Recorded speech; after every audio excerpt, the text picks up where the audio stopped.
Socrates జీవితాన్ని చూస్తుంటే యువతకి చాలా ఇన్స్పైరింగ్ కావాలి.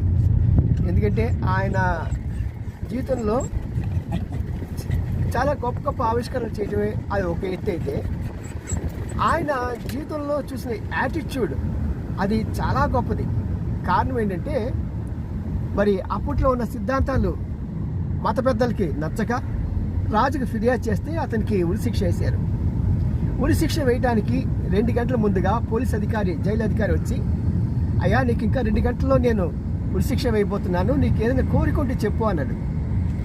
అప్పుడు ఆయన కిటికీలో చూస్తుంటే అక్కడ కొద్ది దూరంలో ఒక వ్యక్తి ఒక ఇన్స్ట్రుమెంట్ వాయిస్తూ పాటలు పాడుతున్నాడు. అయ్యా మీరు అనుమతిస్తే అతన్ని పిలిపిస్తే నేను అతని దగ్గర ఆ ఇన్స్ట్రుమెంట్ నేర్చుకుంటాను అన్నాడు. మరి అలాగే పిలిపించాడు, తను నేర్చుకున్నాడు. ఇది చచ్చే వరకు నేర్చుకోవాలి అనే తపన ఉండడానికి ముఖ్య లక్షణం.